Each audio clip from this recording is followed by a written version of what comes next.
let's actually learn, like in depth. Why not?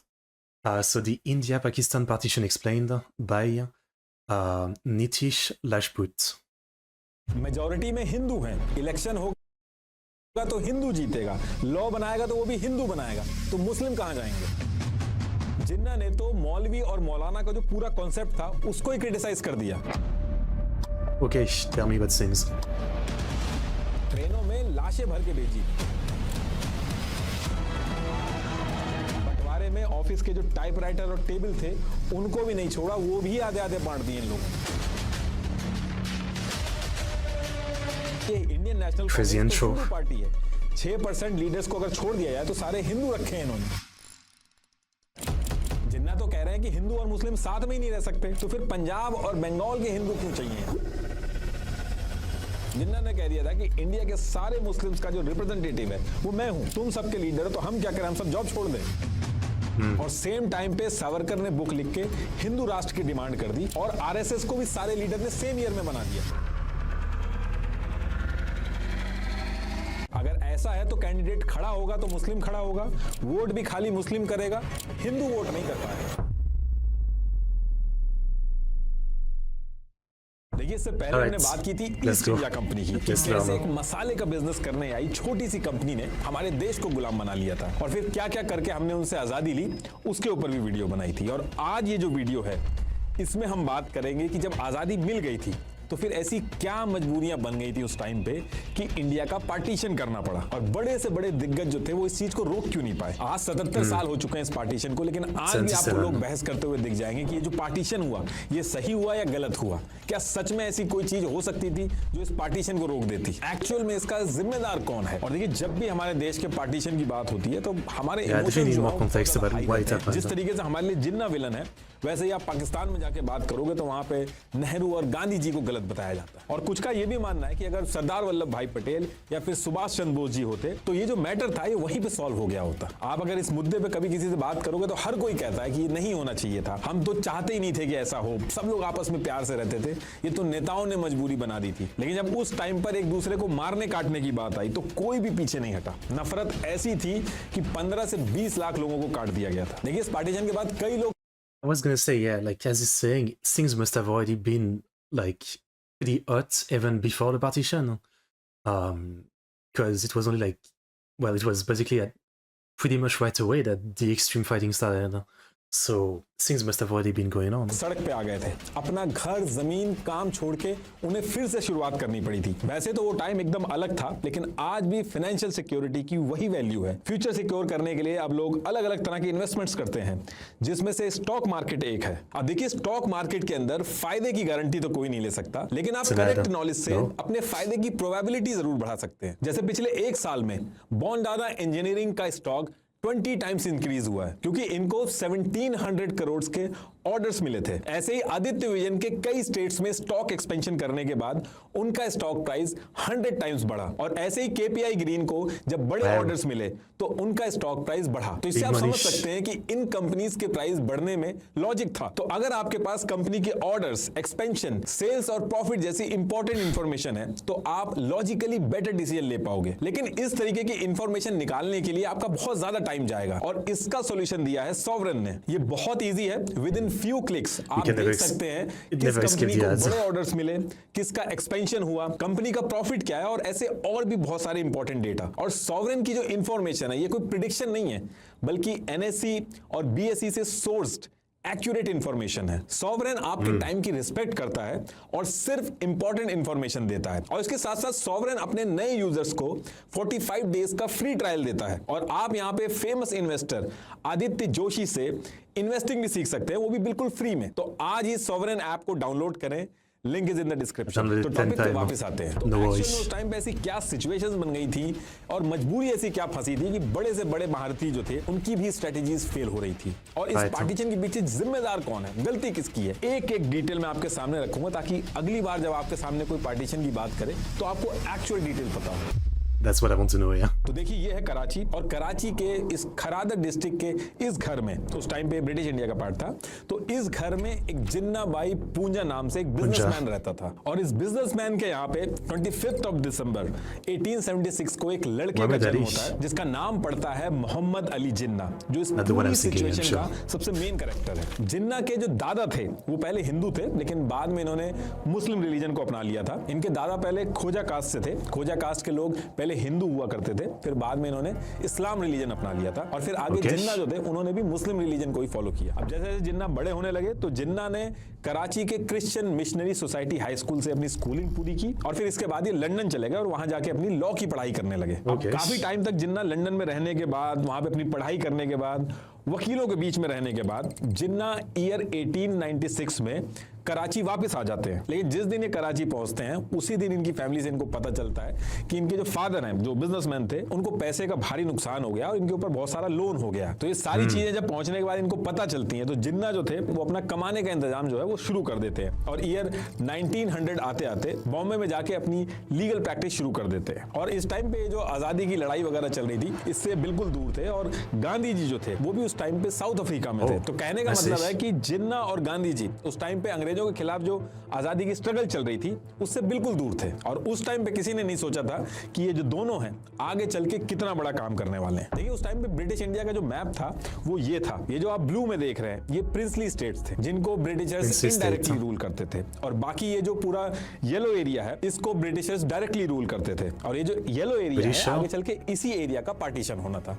बाकी princely state क्या है, directly और इनडायरेक्टली कैसे रूल करते हैं, सब हमने ऑलरेडी डिस्कस कर लिया। इस वीडियो में हम सिर्फ और सिर्फ पार्टीशन की बात करेंगे। उस टाइम पे करीब टोटल पॉपुलेशन 38 करोड़ थी, जिसमें से 65% हिंदू थे और 27% मुस्लिम थे, और इसमें से भी ब्रिटिश इंडिया का ये जो आप नॉर्थ वेस्ट और नॉर्थ ईस्ट का एरिया देख रहे हो, इसमें जो थी वो मुस्लिम पॉपुलेशन जो थी वो मेजोरिटी में थी। जैसे खैबर पख्तून में 94%, बलूचिस्तान में 87%, सिंध में 71%, पंजाब में 57%, बंगाल में 55% मुस्लिम थे, और बाकी जितनी जगह थी वहां पे हिंदू मेजोरिटी में थे। ये जो सारी डिटेल मैं आपको बता रहा हूं ये इसलिए बता रहा हूं क्योंकि यही सेंसस का जो डेटा था यही इस पार्टीशन की आगे चल के जड़ बनता है। अब देखिए काफी टाइम तक ये सारी चीज चलती हैं, इसके बाद ईयर आता है 1903, और फ्रीडम फाइटर जो थे इन्होंने अंग्रेजों की नाक में दम कर रखा था। हिंदू मुस्लिम सारी कम्युनिटी जो थी वो एक साथ मिलके अंग्रेजों को परेशान कर रही थी, और इसमें भी सबसे ज्यादा दिक्कत जो ब्रिटिशर्स के सामने आ रही थी वो बंगाल से आ रही थी। उस टाइम का बंगाल प्रोविंस जो था वो बहुत ही बड़ा था, आज का वेस्ट बंगाल, बिहार, असम, छत्तीसगढ़, झारखंड, बांग्लादेश, ये सब आता था उसमें। जितने भी फेमस पॉलिटिशियंस थे, लॉयर्स, इंटेलेक्चुअल्स, बंगाल से ही ब्रिटिशर्स को निशाना बनाते थे। तो कहने का मतलब है कि उस टाइम पे बंगाल जो था वो रिवॉल्यूशनरी एक्टिविटीज का हब बन चुका था, और इस वजह से ब्रिटिशर्स जो थे इस पूरे जगह से बहुत ज्यादा गुस्सा रहते थे। अब होता क्या है कि जब ये सारी एक्टिविटीज बहुत ज्यादा बढ़ने लगती हैं तो इसके 2 साल बाद यानी कि ईयर 1905 में वाइसरॉय लॉर्ड कर्जन बंगाल से डील करने के लिए एक प्लान बनाते हैं। उनको वहां पे रहते रहते एक चीज समझ में आ गई थी कि इंडियंस को रिलीजन के नाम पे बांटा जा सकता है, और अगर ये किसी तरीके से इनकी यूनिटी ब्रेक कर देते हैं तो इनको मैनेज करना बहुत आसान हो जाएगा, और ये जो नेशनलिज्म की फीलिंग भरी हुई है सारे इंडियंस में ये रिलीजियस हेट्रेड में कन्वर्ट हो जाएगी। तो इसके लिए लॉर्ड कर्जन जो थे वो जुलाई 1905 को एक अनाउंसमेंट करते हैं। इसमें कहते हैं कि बंगाल जो है ये बहुत ही ज्यादा इसका एरिया बड़ा है, इसकी वजह से एडमिनिस्ट्रेशन में बहुत दिक्कत आ रही है, तो बंगाल का पार्टीशन करना पड़ेगा। और बंगाल जो था एज अ होल पूरे बंगाल के अंदर, But I don't know if I really get it though. So there was some conflict already, and so the British guy was like I don't get what the British gained from making it worse by doing the partition. Like what would be gained by doing the partition? To me, it just seems like there's already conflict, and by clearly defining this part as different, you're making it even worse.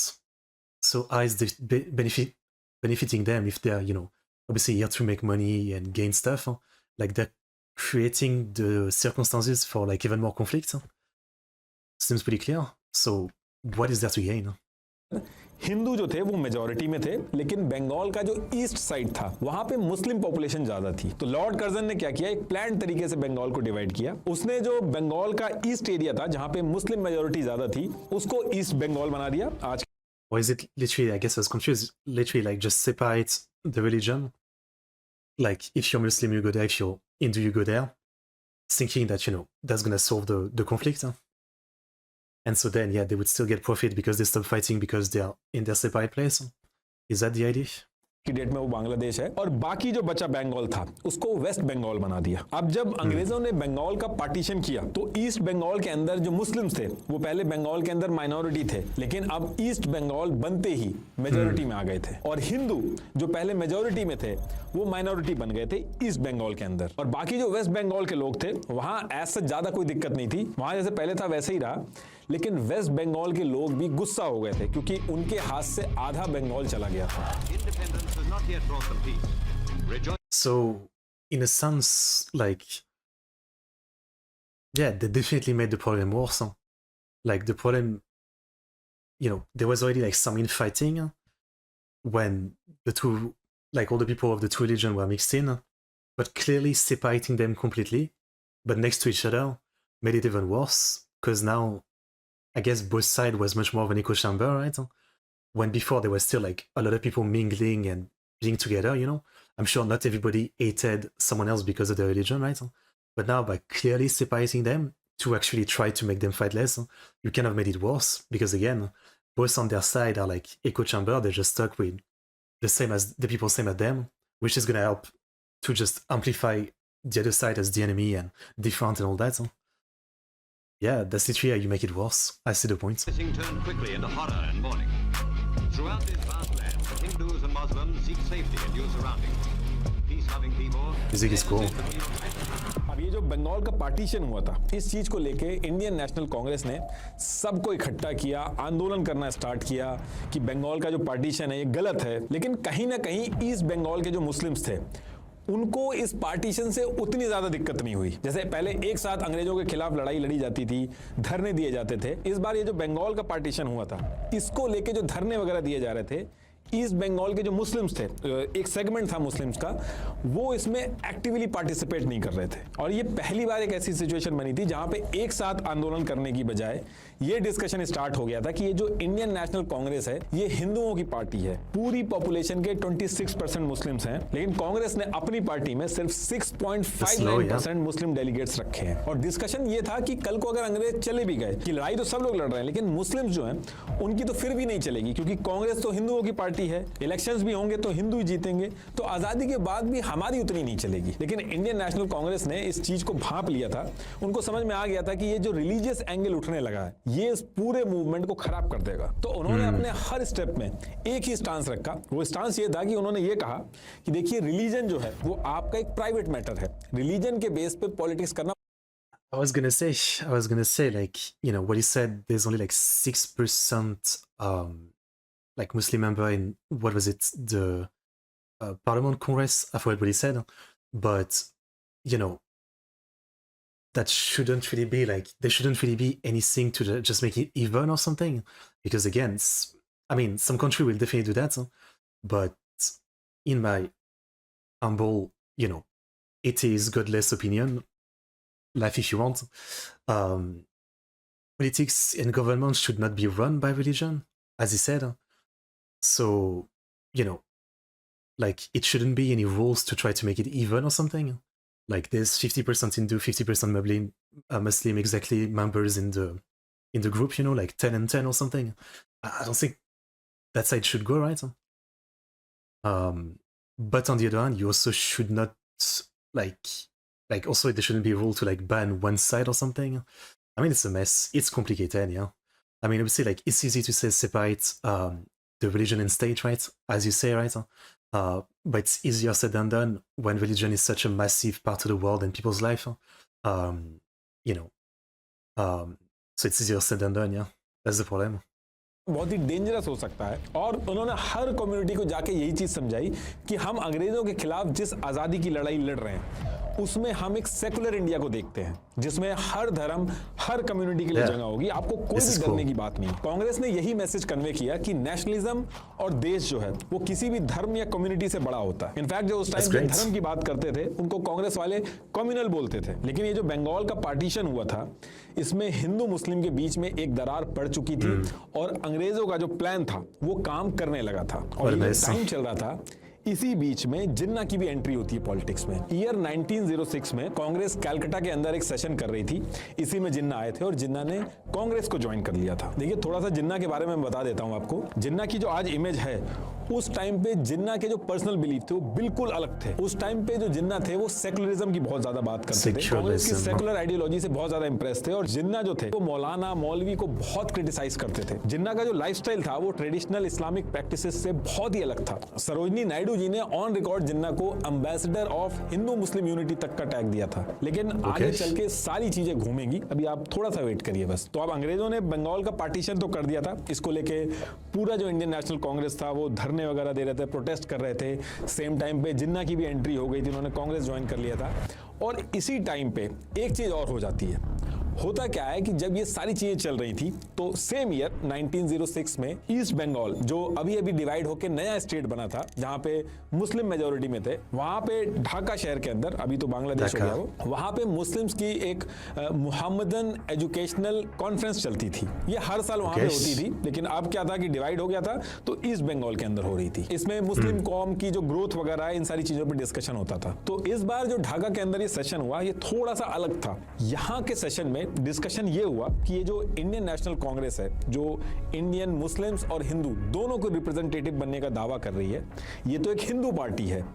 पूरे देश में majority में हिंदू हैं, election होंगे तो हिंदू ही जीतेंगे, सरकार आएगी तो हिंदुओं की आएगी और फिर जो लॉ है वो भी हिंदू ही बनाएंगे। तो हमारे रिप्रेजेंटेशन का क्या? तो इस मीटिंग के अंदर इन्होंने डिसाइड किया कि जैसे इंडियन नेशनल कांग्रेस है, इसमें हिंदू ज्यादा हैं, ऐसे ही हम एक मुस्लिम पॉलिटिकल पार्टी बनाएंगे जो मुस्लिम्स की बात को आगे रखेगी और इंडिया के जितने भी मुस्लिम्स हैं उनका रिप्रेजेंटेशन करेगी। और यही वो टाइम था जब 30 दिसंबर 1906 को इन्होंने मिलके ऑल इंडिया मुस्लिम लीग नाम से एक पार्टी बना दी। इसका एम ये था कि जो मुस्लिम्स की बातें हैं उनको आगे रखा जाएगा और मुस्लिम्स को ज्यादा से ज्यादा रिप्रेजेंटेशन मिले, इसको लेके अपनी बात आगे रखेंगे। और ऐसा नहीं था कि ऐसे ही बस इन्होंने पार्टी बना दी थी, एक प्लान तरीके से ब्रिटिशर्स के सामने इन्होंने सेपरेट इलेक्टोरेट की डिमांड रखी। पहले क्या होता था कि इंडियन नेशनल कांग्रेस जो थी वो इंडिया के हिंदू और मुस्लिम्स किसी की भी बात हो, सारी बातें ब्रिटिशर्स के सामने इंडियन नेशनल कांग्रेस ही रखती थी। लेकिन ये पहली बार हुआ था कि इंडियन नेशनल कांग्रेस के पैरेलल में ऑल इंडिया मुस्लिम लीग आके खड़ी हो गई थी और अंग्रेजों के सामने अलग से डिमांड रखती थी। तो मुस्लिम लीग जब बनी तो इन्होंने अंग्रेजों के सामने ये डिमांड रखी कि मुस्लिम्स को अब सेपरेट इलेक्टोरेट चाहिए। अब आपका क्वेश्चन ये होगा कि ये सेपरेट इलेक्टोरेट क्या है और इसकी डिमांड क्यों रख रहे थे मुस्लिम लीग वाले? देखिए जब नॉर्मल इलेक्शन होते हैं तो कोई भी खड़ा हो सकता है, जिसको ज्यादा वोट मिलेंगे वो जीत जाता है। अब इसमें दिक्कत ये होती है कि जो community wait, are they gonna basically say that because the majority of India is Hindu, it's unfair to them, so this separate electorate would be like, would they want something like only some states or something where it's much more like where the religion are much more mixed? Okay, I don't know. Let's see where he goes with this. I'm following, but this video pace is very fast, huh? And obviously I'm reading subtitles, right? So sorry if I'm not talking as much as usual. I'm really trying to get it and not say something stupid because I missed something. Numbers में ज्यादा होती है, जिसको वो चाहते हैं वही election बार बार जीतता है। और ऐसे में जो माइनॉरिटी होती है, जिसके लोग कम होते हैं, Wait, let me rewind a bit. I missed वो जीत something. जाता है। अब इसमें दिक्कत ये होती है कि जो कम्युनिटी नंबर्स में ज्यादा होती है, जिसको वो चाहते हैं वही इलेक्शन बार बार जीतता है। और ऐसे में जो माइनॉरिटी होती है, जिसके लोग कम होते हैं, उसके चुने हुए लोग कभी पावर में आ ही नहीं सकते, क्योंकि अल्टीमेटली तो वोट ही काउंट करते हैं। तो मुस्लिम लीग ने ये जो सेपरेट इलेक्टोरेट की डिमांड रखी थी, इसमें ये कहा इन्होंने कुछ जगह पे हमें सेपरेट इलेक्टोरेट दे दो। इसमें होगा ये कि वहां पे सिर्फ मुस्लिम कैंडिडेट्स ही खड़े होंगे और जो वोट करेंगे वो भी सिर्फ मुस्लिम्स ही होंगे, बाकी कोई और नहीं करेगा। मान लो एक एरिया है, वहां पे 100 लोग रहते हैं, जिसमें से 60 मुस्लिम्स हैं और 40 जो हैं वो बाकी की कम्युनिटी हैं। और अगर सेपरेट इलेक्टोरेट का सिस्टम होगा तो ये जो 60 मुस्लिम्स हैं सिर्फ यही वोट करेंगे, बाकी के जो 40 लोग हैं वो वोट नहीं करेंगे। और जो कैंडिडेट्स खड़े होंगे, But I mean, what's the point if only the majority votes? Like, the point is for everybody to vote. That's the point of voting. वो भी मुस्लिम से खड़े होंगे। इससे होगा ये कि माइनॉरिटी के जो लोग हैं वो भी पावर में आएंगे और अंग्रेज ऐसी ही सिचुएशन चाहते थे जिसमें इंडियन कम्युनिटी पावर के चक्कर में आपस में उलझे रहे। अब आपका एक क्वेश्चन इसमें यह भी हो सकता है कि क्या उस समय पे इलेक्शंस होते भी थे, क्योंकि पावर में तो ब्रिटिशर्स थे। तो देखिए उस टाइम पे लिमिटेड रिप्रेजेंटेशन के साथ इनडायरेक्ट इलेक्शंस होते थे। हर कोई वोट नहीं कर सकता था, बस कुछ selected property owner, tax payers और एजुकेटेड इंडिविजुअल्स जो थे वही वोट कर पाते थे। मेनली अमीर लोग ही वोट कर पाते थे जिनको ब्रिटिशर्स चाहते थे। ये मुस्लिम लीग जो बनी थी, इसके प्रेसिडेंट उस समय मोहम्मद शाह थे और जिन्ना जो थे वो उस समय कांग्रेस में थे और वो इस चीज को क्रिटिसाइज करते थे कि ये जो मुस्लिम लीग अलग से सेपरेट इलेक्टोरेट मांग रही है, इससे डिवाइड होंगे लोग। तो ये चीज को वो क्रिटिसाइज करते थे। लेकिन आगे चल के सिचुएशन ऐसे चेंज होगी कि जिन्ना खुद ही सेपरेट इलेक्टोरेट के लिए अपना दम खम लगा के लड़ेंगे। और ये जो मुस्लिम लीग उस समय बनी थी तो इसमें ऐसा नहीं था कि सारे के सारे मुस्लिम्स का सपोर्ट आ गया था, बस कुछ अमीर मुस्लिम्स जो लैंडलॉर्ड थे उनका ही सपोर्ट था मुस्लिम लीग को। बाकी जो सपोर्ट था मुस्लिम्स का वो कांग्रेस को ज्यादा था। और यही रीजन था कि इंडियन नेशनल कांग्रेस जो थी वो कहती थी कि ये जो मुस्लिम लीग है, ये जो कह रही है कि इंडिया के जो सारे के सारे मुस्लिम्स हैं उनके हम रिप्रेजेंटेटिव हैं, तो ऐसा कुछ भी नहीं है। इंडिया के जो हिंदू और मुस्लिम जितनी भी कम्युनिटी है सबके रिप्रेजेंटेटिव हम हैं, यानी कि इंडियन नेशनल कांग्रेस है। लेकिन आगे चल के ब्रिटिशर्स ने मुस्लिम लीग को एक अलग तरीके से सपोर्ट करा ताकि वो उनके लॉयल बने रहे। और कांग्रेस चाहती थी कि पैरेलल में आके मुस्लिम लीग खड़ी हो, क्योंकि तभी वो मैनेज हो पाएंगे। तो अब इसके कुछ टाइम बाद यानी कि ईयर 1909 में मुस्लिम लीग वाले क्या करते हैं, ये जो उनकी सेपरेट इलेक्टोरेट की डिमांड थी इसको लेके मुस्लिम लीग वाले शिमला पहुंचते हैं और लॉर्ड मिंटो और लॉर्ड मॉर्ले से जाके मिलते हैं। उनके सामने अपनी सारी डिमांड रखते हैं कि उनको कैसे भी करके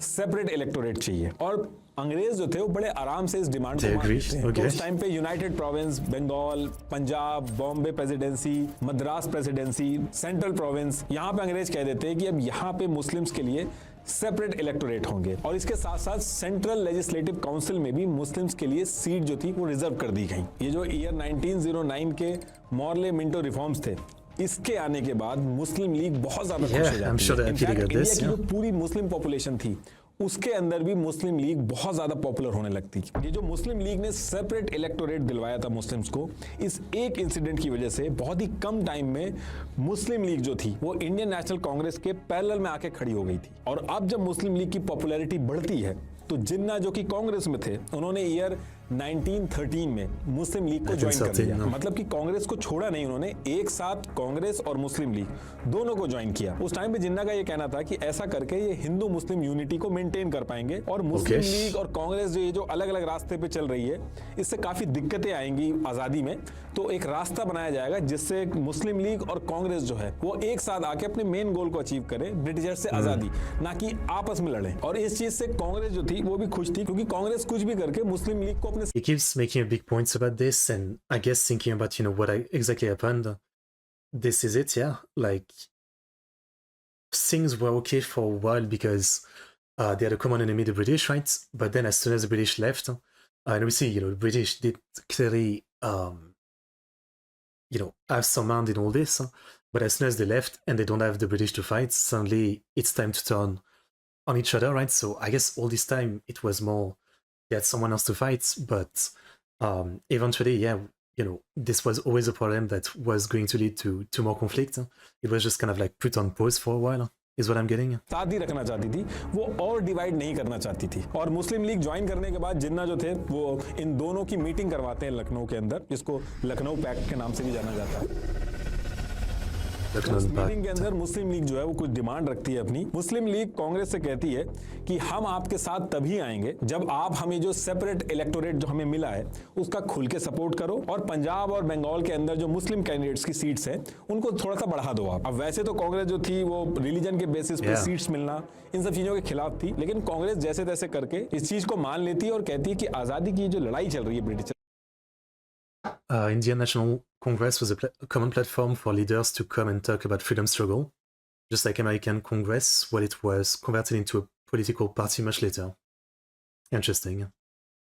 के अगेंस्ट इसमें आप हमारे साथ आके खड़े हो जाओ। तो इस लखनऊ पैक्ट के अंदर कांग्रेस और मुस्लिम लीग जो है वो एक एग्रीमेंट पे आ जाते हैं। इस टाइम पे कांग्रेस के अंदर भी कई हिंदू नेशनलिस्ट लीडर थे, जैसे लाला लाजपत राय, मदन मोहन मालवीय, ये इन सारी चीजों से ज्यादा खुश नहीं हो रहे थे। तो उन्होंने काम किया कि जैसे मुस्लिम्स के लिए मुस्लिम लीग है, तो उन्होंने भी ईयर 1915 में हिंदू महासभा बना दी थी। Well, yeah, obviously, like, the problem is, like, now the door has been opened, right? They said yes once to religion being allowed to be the reason for someone to get into, to get a seat or whatever into the politics. So, like, you've already opened the floodgate. I mean, you've made one exception, and now it's definitely kind of, like, compromised the system. And the vision of before was, you know, like, religion should be separated from the government and all that.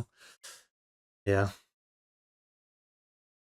ताकि हिंदुओं की भी बात आगे रखी जा सके। और अभी तक ये जितनी भी चीजें चल रही थी इंडिया के अंदर, गांधी जी इससे थोड़ा दूर थे, लेकिन इस टाइम पे एंट्री होती है गांधी जी की। साउथ अफ्रीका से इंडिया वापस आ जाते हैं और यहां से कांग्रेस जो बैकफुट पे जा रही थी, हर चीजें माननी पड़ रही थी, उसकी सिचुएशन जो है वो बदल जाती है। गांधी जी जब आए थे तो उन्होंने क्या क्या किया था, कांग्रेस किस तरीके से ज्वाइन की थी, वो सारी चीजें हमने ऑलरेडी डिस्कस कर रखी है, तो मैं वो सारी चीजें नहीं डिस्कस करूंगा। सिर्फ पार्टीशन पे ही फोकस रखूंगा। अब गांधी जी के आने के कुछ टाइम बाद एक सिचुएशन बनती है। उस टाइम दुनिया के अंदर फर्स्ट वर्ल्ड वॉर जो थी वो खत्म हुई थी और एलाइड पावर जो थी, जिसमें ब्रिटिश एम्पायर था, उसने ऑटोमन एम्पायर को हरा दिया था। और उस टाइम पे ऑटोमन एम्पायर के जो हेड होते थे उनको कैलिफ यानी खलीफा कहा जाता था। और पूरे world And the Ottoman Empire was dismantled. Yeah. And the Arab states started being a thing, which then gave more power to, well, Muslim state rights. Interesting. के जो मुस्लिम्स थे वो इनको अपना स्पिरिचुअल और रिलीजियस लीडर मानते हैं, क्योंकि ये हजरत प्रॉफिट मोहम्मद के सक्सेसर थे। तो उस टाइम पे हुआ ये था कि वॉर जीतने के बाद एलाइड पावर, जिसमें ब्रिटिश एम्पायर भी था, इन्होंने ऑटोमन एम्पायर को बांटना शुरू कर दिया था और अपने अंडर में लेना शुरू कर दिया था। और ऐसे एरियाज जिसमें मुस्लिम्स के होली प्लेसेस थे, जिनके ऊपर कैलिफ यानी खलीफा का कंट्रोल था, वो सारे एरिया भी अपने अंडर लेने लगे थे। और इस पर्टिकुलर चीज से पूरे वर्ल्ड के जो मुस्लिम थे बहुत ज्यादा गुस्सा थे, पूरी दुनिया में प्रोटेस्ट हो रहे थे। तो इंडिया के अंदर भी प्रोटेस्ट स्टार्ट हुआ है, उसको खिलाफत मूवमेंट भी बोला जाता है।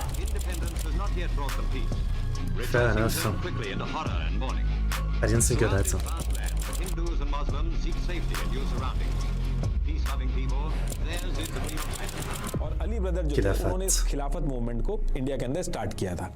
अब गांधी जी ने इसको हिंदू मुस्लिम यूनिटी के लिए एक अपॉर्चुनिटी की तरह देखा। तो गांधी जी खिलाफत मूवमेंट्स के जो अली ब्रदर्स थे, इनसे जाके मिलते हैं कि हम ये जो आपकी खिलाफत मूवमेंट है, इसमें आपका पूरा सपोर्ट करेंगे अंग्रेजों के खिलाफ। हिंदू मुस्लिम सब मिलके अंग्रेजों के खिलाफ आएंगे। और इस चीज को लेके गांधी जी ने एक एक हिंदू से अपील की कि खिलाफत मूवमेंट के सपोर्ट में आए, कई सारी कॉन्फ्रेंस भी की। उसी टाइम पे कांग्रेस का नागपुर में सेशन चल रहा था, गांधी जी ने उसके अंदर भी मुस्लिम्स के साथ साथ हिंदुओं को भी जोड़ के खिलाफत इशू को डिस्कस किया था। अब इससे हुआ ये कि इंडिया के जो मुस्लिम्स थे वो कन्विंस हुए और कांग्रेस के सपोर्ट में आए। कांग्रेस जो कहती थी कि हम इंडिया के अंदर हिंदू और मुस्लिम्स दोनों के रिप्रेजेंटेटिव हैं, ये चीज और स्ट्रांग हो गई। और कांग्रेस की जो सेकुलर अप्रोच थी, जिसमें कहा गया था कि इंडिया एक सेकुलर देश होगा, हिंदू मुस्लिम सब एक साथ रहेंगे, ये चीज और स्ट्रांग हो गई थी। कहने का मतलब है कि कांग्रेस जो है वो स्ट्रांग हो गई थी। और इस टाइम पे मुस्लिम लीग जो थी वो थोड़ी डाउन पड़ी थी। वो जो दावा कर रही थी कि इंडिया के सारे मुस्लिम्स की वो रिप्रेजेंटेटिव है, उसका ये दावा थोड़ा हल्का पड़ गया था। अब इसके बाद एक और बहुत ही सरप्राइजिंग चीज होती है, जिन्ना जो थे वो कांग्रेस और मुस्लिम लीग से रिजाइन मार देते हैं। एक तो वो कहते हैं कि जब से गांधी जी आए हैं और जिन तरीकों का यूज करके वो नॉन कोऑपरेशन मूवमेंट और सिविल डिसोबीडियंस मूवमेंट चला रहे हैं, उससे जिन्ना बिल्कुल। दूसरी चीज जिन्ना का ये कहना था, ये कांग्रेस जो है और ये जो मुस्लिम लीग है, ये रिलीजियस पॉलिटिक्स कर रहे हैं जिसके वो खिलाफ थे। तो यही सारे रीजन बता के जिन्ना जो थे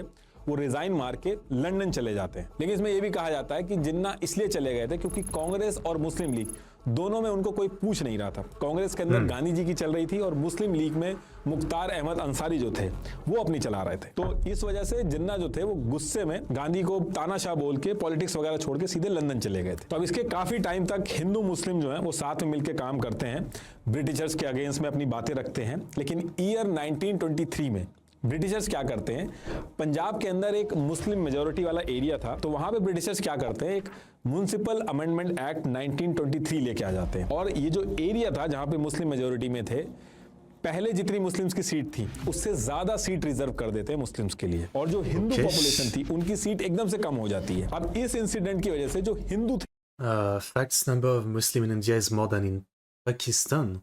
Does India have second most numbers of Muslim after Indonesia? Damn, that's interesting. That's interesting. Okay. Okay. वहां के वो भड़क जाते हैं कि सेपरेट इलेक्टोरेट भी दिया जा रहा है मुस्लिम्स को, सेंट्रल लेजिस्लेटिव काउंसिल में भी अलग से सीटें रिजर्व की जा रही हैं और यहाँ पे भी हमारी सीट कम कर दी गई हैं। तो इसकी वजह से इस पूरे एरिया में हिंदू मुस्लिम जो टेंशन थी वो दोबारा से बढ़ने लग गई थी और इस चीज का इंपैक्ट जो था वो इंडिया के बाकी पार्ट में भी पड़ा। तो हिंदू महासभा ने भी कहा कि अगर ऐसी बात है तो हिंदू जो है उनको भी रिलीजन के नाम पे This is what was going to happen, right? I mean, again, as I said, you open the floodgate once, one side get to claim, it's unfair, so give us some seats to make it fair, and then, like, it's always going to be different sides saying that, right? ज्यादा सीटें दो। और same time पे वीर सावरकर जो कि अंडमान के cellular jail में बंद थे, उन्होंने Hindutva who is a Hindu इस नाम से एक बुक भी लिख दी थी जिसमें हिंदुत्व और हिंदू राष्ट्र बनाने की बातें कही गई थी। इसको अंग्रेजों ने उसी टाइम पे बैन कर दिया। तो ये सारी चीजें एक ही साथ हो रही थी और उसी टाइम पे पंजाब और यूपी में आर्य समाज ने शुद्धि कैंपेन लॉन्च कर दिया था और फिर इसका इंपैक्ट धीरे धीरे इतना बड़ा कि 2 साल बाद हिंदू कम्युनिटी के कई लीडर्स ने मिलकर आरएसएस का भी फॉर्मेशन कर दिया। RSS. I'm learning so much. कहने का मतलब ये है कि अब ये वो सिचुएशन थी जहां पे हिंदू मुस्लिम कम्युनल टेंशन जो थी वो डे बाय डे बढ़ती जा रही थी और ये जो सिचुएशन थी ये अंग्रेजों को बहुत ज्यादा सूट कर रही थी। जब भी कोई एकजुट होने की कोशिश करता था अंग्रेज क्या करते थे, किसी एक कम्युनिटी को पकड़ के उसको बेनिफिट दे देते थे, फिर दोनों कम्युनिटी लड़ने लगती थी। और ये जो ईयर 1925 था ये कांग्रेस के लिए वैसे ही बहुत टेंशन बना रहा था। कांग्रेस जो एक यूनाइटेड सेकुलर भारत बनाने के लिए मुस्लिम पॉपुलेशन को अपने साथ जोड़ रही थी और उनकी बातों को कहीं ना कहीं एक मिडिल ग्राउंड पे आके डिस्कस कर रही थी, तो उसके पैरेलल में हिंदू महासभा और आरएसएस जैसी ऑर्गेनाइजेशन भी खड़ी होती जा रही थी जो कांग्रेस के ऊपर हिंदुओं को लेकर भी प्रेशर बना रही थी। तो कांग्रेस अगर मुस्लिम के सपोर्ट के लिए कुछ करती थी तो हिंदू कम्युनिटी बुरा मानती थी और कांग्रेस एक हिंदू पार्टी है, इसका टैग तो ऑलरेडी कांग्रेस के ऊपर था ही। तो कांग्रेस को पड़ी थी और इस चीज का पूरा फायदा जो हुआ वो मुस्लिम लीग को हुआ। उसने इस मौके का फायदा उठा के ज्यादा से ज्यादा इंडिया के जो मुस्लिम थे वो अपनी तरफ जोड़े। हिंदू महासभा हो गई, आरएसएस हो गई, इन्होंने बहुत ज्यादा प्रेशर बनाया कांग्रेस के ऊपर। इस तरह का प्रेशर था कि अगले साल यानी कि 1926 में कांग्रेस ने बंगाल और पंजाब एरिया में जितने भी कैंडिडेट उतारे सब के सब हिंदू उतारे और इसकी वजह से मुस्लिम पॉपुलेशन जो थी वो कांग्रेस से नाराज हो गई थी। तो अब ऐसा टाइम आ चुका था कि जो मुस्लिम लीग थी उसको इंडियन मुस्लिम्स का सपोर्ट मिलने लगा था और इसी को ध्यान में रखते हुए ईयर 1930 में मुस्लिम लीग जो है वो अपना नेक्स्ट स्टेप लेती है। मुस्लिम लीग के प्रेसिडेंट मोहम्मद इकबाल ने अपने इलाहाबाद सेशन में अनाउंस कर दिया कि देखिए अब ऐसा नहीं चलेगा, हमें हमारा हक चाहिए। ये जो Punjab, north west frontier province जिसे खैबर पख्तून भी कहते हैं, सिंध और बलूचिस्तान, इन सबको जोड़ के एक स्टेट बना दो। ये पहली बार था जब मुस्लिम लीग ने एक सेपरेट स्टेट की डिमांड करी थी। ये याद रखिएगा कि सेपरेट स्टेट की डिमांड की है, separate.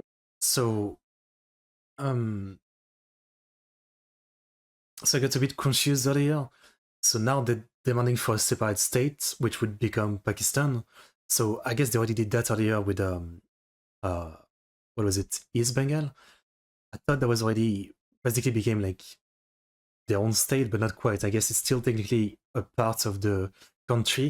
It's just that they mostly divided Hindu and Muslim. I'm getting it now. Yeah, so it wasn't yet East Pakistan. I'm getting it. Country की डिमांड नहीं की है, सेपरेट कंट्री की demand अभी थोड़ी देर में आएगी आगे। और ये जो पाकिस्तान वर्ड था, पहली बार ये वर्ड जो था वो भी इसी टाइम पे निकला था। कैम्ब्रिज यूनिवर्सिटी के स्टूडेंट चौधरी रहमत अली ने एक पैम्पलेट बनाया था जिसका टाइटल था नाउ और never. Now or never.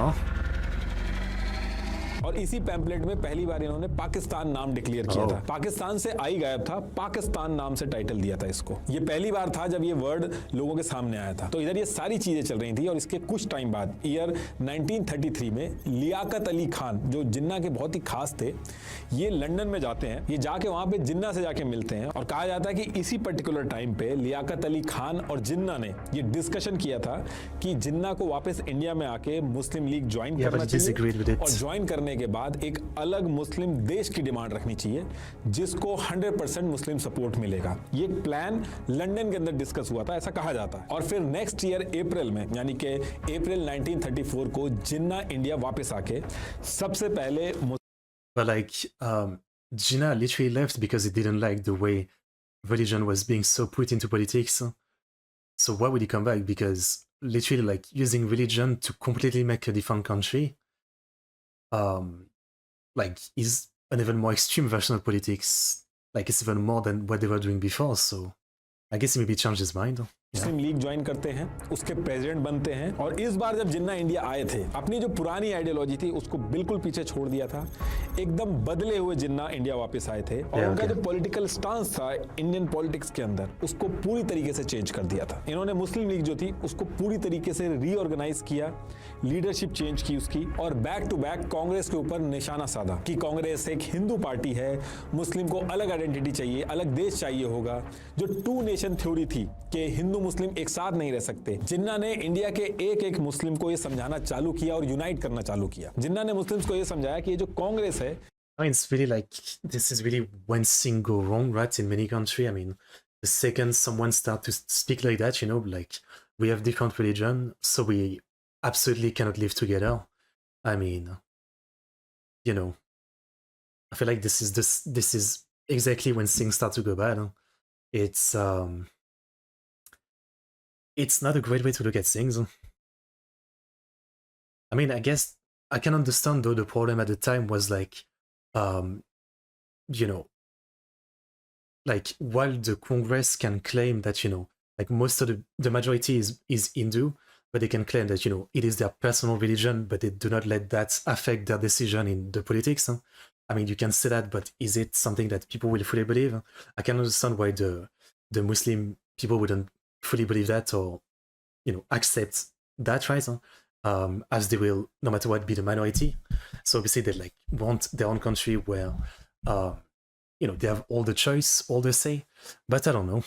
I don't think that's quite like the best way to go about things. I mean, clearly it wasn't clearly with the way things ended up, but I don't know. Like it's definitely easier said than done to have a country with many religion and, you know, not have problem because of that. Because again, religion like does a great job at dividing people.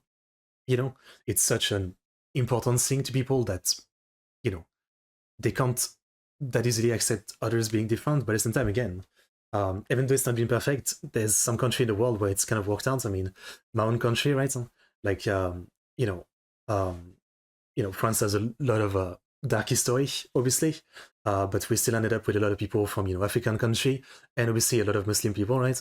Like, you know, when I grew up myself, not my parents' generation, like them, they were definitely like quite a bit more racist and, you know, like not really used to it. But for me, you know, by the time I grew up and I went to school, there was always like, I don't know, like 1/4 of the class maybe that was Muslim or something. And, you know, so I just kind of like, you get used to it, right? When you grow alongside the same people like that, it doesn't seem to really matter, right? And again, they weren't really like, you know, it was just seen as something that, you know, like, this person is Christian, this person is Muslim. It's not like really something that felt like it mattered that much, right? Obviously, you know, we have laicity in France. So like in school, for example, like, you know, like people are supposed to come without any religious things, and like the classes and everything is not supposed to be religious in any way. So I guess it maybe helped with like, you know, again, being in the same class as people with different like views and religions.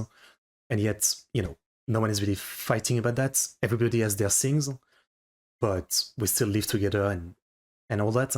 So I think, yeah, we see like the thing that would help that happening is, yeah, people growing up together like that. That definitely helps. So obviously, like separating people is always gonna end up making things worse. Yeah. I mean, it seems like obvious, but I'm just trying to process my thoughts. So if what I'm saying is very obvious, I'm just processing my own thoughts about things. Yeah. And again, in France, it's not been perfect, right? We've had, you know, we have Muslim radical, we have anti-Muslim, you know, politics and party and stuff like that. I mean, it's been kind of complicated, right? But it's not been terrible either, right? I mean, I kind of hope, you know, we can stay like that in this country, right? You know, for example, like years ago, my best friend at work, you know, was a Muslim, and I don't know. I feel like it'd be kind of fucked up if things start to change, where like, you know, there isn't a variety of people with different political, religion views and all that. I feel like it would be kind of a shame. even though, yeah, I mean, I can't lie that right now, not just in France, but in many countries, like anti-immigration, anti-different religion politics have been growing, right?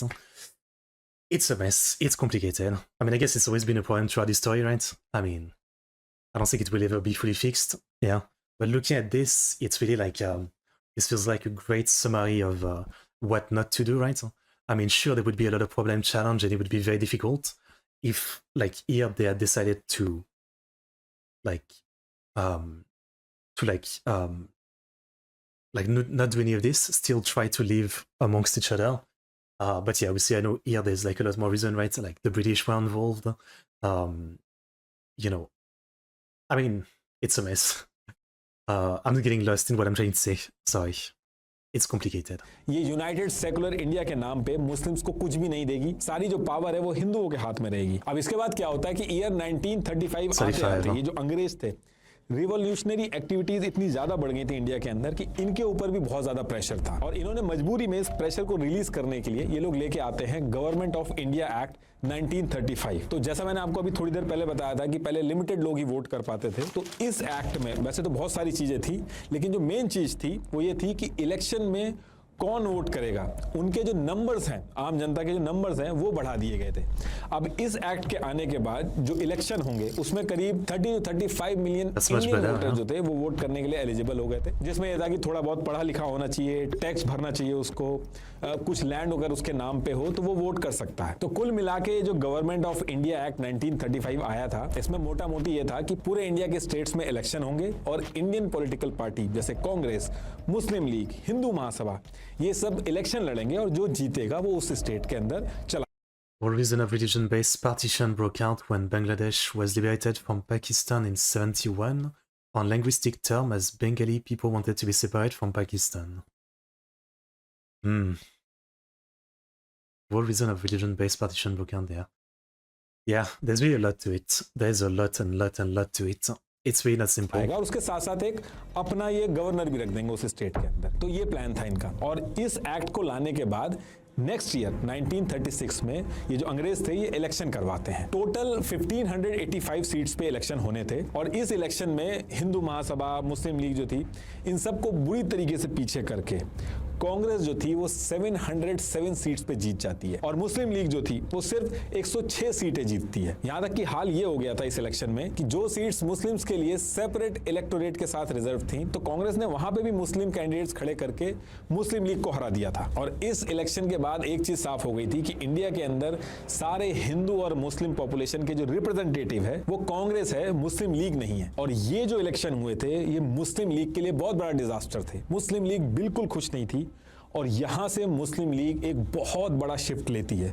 And the question I have though is like, you know, I'm guessing like the problem with the Muslim League is that they were running in politics based on religion, right? So I don't know if they were like preaching great political change or anything, you know, that would sell people on voting for them. They were just saying like vote for us because, you know, you believe in the same thing. And obviously they weren't gonna win based on that because the Muslim were like the minority population. So if they wanted to win, maybe Hindu vote as well, I'm guessing they should have done more running on like actual change for the country or something, right? Now I don't know if like the Hindu side was also literally just running based on, you know, we are Hindu, so vote for us, or if they were actually running on like, you know, we have a great idea to change and better the country, so vote for that. But yeah, I guess no matter what, like, you know, the only way the Muslim party could have done better if, again, they won the Hindu vote from like just seeming to have like better like political reason to vote for them. Yeah, maybe. बहुत ही aggressive तरीके से अपना stance बदलती है मुस्लिम league. अब इसके बाद year आता है 1939 और इस ईयर में एक और ऐसी चीज होती है जिसकी वजह से कांग्रेस और मुस्लिम लीग दोबारा से एकदम अलग रास्ता चुनती हैं। एक्चुअली होता क्या है कि इस साल ब्रिटिशर्स ने बिना इंडिया की लीडरशिप से पूछे अनाउंस कर दिया कि सेकेंड वर्ल्ड वॉर में ब्रिटिश एम्पायर के साथ इंडिया भी है और इंडिया के जो सोल्जर्स हैं वो भी इस वॉर में पार्टिसिपेट करेंगे। अब ये जो चीज थी इसको सुन के कांग्रेस जो थी वो गुस्सा हो जाती है कि हमसे बिना पूछे आप हमारा और हमारे सोल्जर्स का जो पार्टिसिपेशन है वो वर्ल्ड वॉर में करवा रहे हो। और Congress Did India not also, I think India also participated in World War I, right? I'm pretty sure the British already had some Indian units in World War One, right? But was that like agreed upon? And the difference is like in World War II, they're not asking. उसने कहा कि हम एक शर्त पे world war में आपका साथ देंगे, अगर आप ये प्रॉमिस करो कि वॉर जब खत्म हो जाएगी तो वहां से आने के बाद आप हमें आजादी दे दोगे। लेकिन इस चीज के लिए ब्रिटिशर्स जो थे वो हाँ नहीं कर रहे थे। तो कांग्रेस ने क्या किया, इसी टाइम पे जितने ये 707 लीडर इनके इलेक्शन में जीत के आए थे कांग्रेस पार्टी के, जो स्टेट्स चला रहे थे, उन सबसे रिजाइन मरवा देती है ताकि काम सारे रुक जाएंगे। ब्रिटिशर्स ने इसमें कई तरीके के ऑफर भी दिए कि कुछ लिमिटेड पावर हम देंगे आपको, जिसको अगस्त ऑफर वगैरह भी बोला जाता है। लेकिन कांग्रेस ने कहा कि नहीं, हमें पूर्ण स्वराज चाहिए, फुल इंडिपेंडेंस चाहिए, तभी हम साथ देंगे। इसके बाद क्रिप्स कमीशन वगैरह बहुत सारी चीजें आई, लेकिन कांग्रेस अपनी बात पे अड़ी रही। कांग्रेस का यह मानना था कि ये एग्जैक्ट सही टाइम है ब्रिटिशर्स के ऊपर प्रेशर बना के आजादी लेने का। और इसी टाइम पे कांग्रेस ने अपने आंदोलन जो है वो बहुत तेज कर दिए थे। गांधी जी ने क्विट इंडिया मूवमेंट जो था वो शुरू कर दिया था। मुस्लिम लीग की लीडरशिप ने सोचा कि ये एकदम सही टाइम है कि ब्रिटिशर्स का यहाँ पे सपोर्ट करो जब उनको सबसे ज्यादा जरूरत है, और जब वॉर खत्म होगी और हम उनको सपोर्ट करेंगे तो वो हमें भी फेवर करेंगे, जैसे वो पाकिस्तान की जो डिमांड कर रहे थे, इन सारी चीजों को लेकर वो फेवर करेंगे। तो मुस्लिम लीग, जिसके बारे में ऑलरेडी कहा जाता था कि ये ब्रिटिशर्स की बहुत ही लॉयल है, वो अपना अनकंडीशनल सपोर्ट ब्रिटिशर्स को इस टाइम पे दे देती है। हिंदू महासभा यहाँ पे कहती है कि अगर मुस्लिम लीग जो है वो अपनी सीट नहीं छोड़ रही है तो हम भी नहीं छोड़ेंगे। तो उन्होंने भी अपनी सीट नहीं छोड़ी और अंग्रेजों को सपोर्ट किया। तो ये वो टाइम था जब कांग्रेस की जितनी भी लीडरशिप थी सबने रिजाइन कर दिया था, और क्विट इंडिया मूवमेंट की वजह से आधे से ज्यादा लीडर जो थे वो जेल के अंदर थे। तो इस पर्टिकुलर टाइम पे कांग्रेस थोड़ी सी बैकफुट पे थी, और इसी टाइम पे हिंदू महासभा और मुस्लिम लीग जो थे वो बहुत ही स्ट्रांग हुए थे, और दोनों ग्रुप आपस में खुल के लड़ रहे थे। मुस्लिम लीग का कहना था कि हम मुस्लिम इंटरेस्ट को प्रोटेक्ट करेंगे, और उधर हिंदू महासभा का कहना था कि हम हिंदू इंटरेस्ट को प्रोटेक्ट करेंगे। हिंदू महासभा कह रही थी कि हिंदुओं के इंटरेस्ट तब तक प्रोटेक्ट नहीं होंगे जब तक मुस्लिम्स हमारी बात नहीं मानेंगे, और मुस्लिम लीग कह रही थी कि मुस्लिम्स के इंटरेस्ट तब तक प्रोटेक्ट नहीं होंगे जब तक हिंदू हमारी बात नहीं मानेंगे। और कांग्रेस जो सेक्युलरिज्म की बात करती थी उसकी आधी से ज्यादा लीडरशिप पावर से बाहर थी और आधी जेल में थी। तो इस टाइम पे हिंदू मुस्लिम दंगे भी बहुत तेज हो गए थे, और ये जो सिचुएशन थी इसने इंडिया को पार्टीशन की तरफ बहुत तेजी से ढकेल दिया था। मुस्लिम लीग के लिए अब बहुत ही ज्यादा आसान हो गया था इंडिया के मुस्लिम्स को कन्विंस करना कि मुस्लिम और हिंदू जो हैं वो एक साथ नहीं रह सकते। और इस सारी जद्दोजहद के बाद My bad. I was gonna say like in the end, I guess looking at the way it's building up, it was only like two outcomes, right? Either you try to actually keep everybody in the country without making a partition or giving them their own country, but you risk the fact that, you know, it might escalate until it's like literally civil war or something. Or you give them their own country, hoping that, you know, they're going to be happy with that and no more conflict. But then, you know, again, there's still the risk of like your neighboring country being completely different from you will still give maybe even more war, right? I mean, it's kind of hard to see like a situation where things would have worked out perfectly no matter what. Yeah, no matter what, there would have been some struggle. Convince करना कि मुस्लिम और हिंदू जो हैं वो एक साथ नहीं रह सकते। और इस सारी जद्दोजहद के बाद मुस्लिम लीग का एक सेशन होना था। इस सेशन में इन्होंने अब ऑफिशियली एक रेजोल्यूशन पास करके अनाउंस कर दिया कि हिंदू मुस्लिम जो हैं वो एक साथ नहीं रह सकते। इसलिए इंडिया के जो मेजोरिटी वाले स्टेट्स हैं जैसे पंजाब, सिंध, NWFP यानी कि north west frontier province, Balochistan, Bengal और आसाम, ये सबको मिला के हमें एक अलग पाकिस्तान चाहिए। और कांग्रेस तो पहले से ही कहती आ रही थी कि इंडिया का पार्टीशन बिल्कुल भी नहीं होगा। तो दोनों पार्टियां अपनी अपनी बात पे अड़ी हुई थी और एक डेडलॉक सिचुएशन हो गई थी। अब इसके बाद क्या होता है कि ईयर 1945 आते आते सेकेंड वर्ल्ड वॉर खत्म हो जाती है। यूके बहुत वीक हो चुका था, और यूएस और यूएन से भी यूके के ऊपर बहुत ज्यादा प्रेशर आ रहा था कि आपकी जितनी भी कॉलोनीज हैं उनको आप छोड़ दो। इनफैक्ट इंडिया के अंदर भी जितने भी फ्रीडम फाइटर्स थे उन्होंने बहुत ज्यादा अंग्रेजों को परेशान कर रखा था। अंग्रेज खुद डरे हुए थे कि ब्रिटिश इंडिया की आर्मी में जो इंडियन सोल्जर्स हैं वो उल्टा अंग्रेजों के ऊपर अटैक ना कर दें। तो कहने का मतलब है कि इस पर्टिकुलर ईयर में यानी कि 1945 में यूके की सिचुएशन पूरी तरीके से बदल चुकी थी, और यूके का इंडिया से निकलने के अलावा और कोई सोल्यूशन नहीं चाहता। तो यूके चाहता था कि इससे पहले कि नाम खराब हो, हम पे अटैक करें, हम पे मार के हमें निकालें, इससे बढ़िया खुद ही हमें निकल जाना चाहिए। और सेम टाइम पे ये जो वॉर खत्म हुई थी, यूके के अंदर पॉलिटिकल पार्टी भी चेंज हो जाती है। अब लेबर पार्टी जीत के गवर्नमेंट में आती है और क्लेमेंट एटली ये पीएम बनते हैं यूके के। और पीएम बनने के बाद 15 मार्च 1945 को एक हिस्टोरिकल अनाउंसमेंट करते हैं कि यूके अब इंडिया के ऊपर अपना कंट्रोल नहीं रखेगा और इंडिया को छोड़ के वापस चला जाएगा, इंडिया को आजादी दे देगा। अब यूके ने ये चीज तो बोल दी थी कि आजादी दे देगा, लेकिन आजादी दे तो दे किसको? दो दो रिप्रेजेंटेटिव हैं, एक मुस्लिम लीग, दूसरा कांग्रेस, और दोनों एकदम अलग अलग रास्ते में। कोई So they decided to like make the decision. I mean, I don't know what was better. I mean, clearly it didn't work out, but also like they had the choice between this whole mess that they created, either try to make one decision of like whether or not to separate the country, or just leave it to, you know, India itself to decide. I mean, I feel like in both cases, the result would have probably still been, you know, like a lot of deaths, right? अपनी बात से पीछे हटने को राजी नहीं है। मुस्लिम league जैसे आपको पता है कि वो पहले से ही कहती आ रही है कि हम इंडिया के सारे मुस्लिम्स के रिप्रेजेंटेटिव हैं।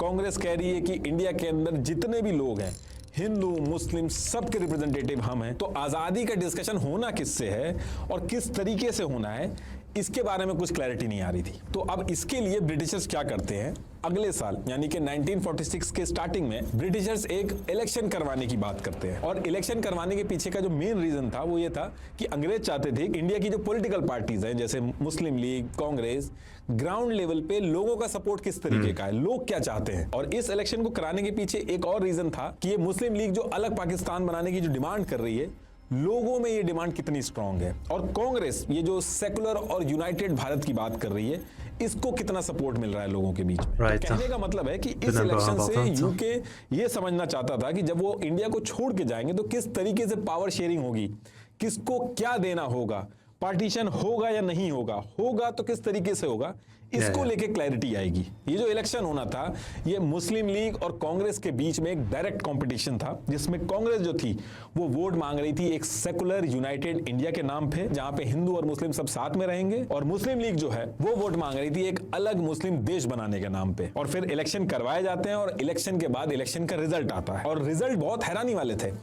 कांग्रेस हिंदू मेजोरिटी वाले एरिया में जीत जाती है। 1585 सीट्स में से 923 सीट्स कांग्रेस को मिल जाती हैं। लेकिन इसमें सरप्राइजिंग बात ये थी कि मुस्लिम लीग जो थी, जो मुस्लिम रिजर्व एरिया थे, उसमें उसको 90% से ज्यादा वोट मिले थे। टोटल 482 सीट्स में से 425 सीट्स मुस्लिम लीग बड़े आराम से जीत गई थी। मतलब कि इस इलेक्शन से साफ हो गया था कि मुस्लिम लीग जो है वही इंडिया के मुस्लिम्स की असली रिप्रेजेंटेटिव है। और इस इलेक्शन के बाद कहीं ना कहीं हर किसी को रियलाइज हो गया था कि अब इंडिया का पार्टीशन होके रहेगा। ब्रिटिशर्स ने ट्राई किया कि दोनों पार्टी जो है, कांग्रेस और मुस्लिम लीग, इनको मिला के एक इंटरिम गवर्नमेंट भी बनाई जाए, लेकिन मुस्लिम लीग ने उसमें काम ही नहीं होने दिया। जिन्ना अलग देश की डिमांड पे पूरी तरीके से अड़े हुए थे, और नेहरू जो थे वो भी अपनी बात से पीछे नहीं हट रहे थे। अब सिचुएशन ऐसी थी कि ब्रिटिशर्स को जल्दी से जल्दी इंडिया से निकलने था, लेकिन फिर से कोई सोल्यूशन बन नहीं रहा था। तो यूके ने क्या किया, यूके ने अपने 3 कैबिनेट मिनिस्टर इंडिया भेजे ताकि इंडिया के अंदर एक सोल्यूशन निकाला जा सके, और इसको कैबिनेट कमीशन बोला गया। तो अब 24 of March, I guess the problem is they really rushed the solution.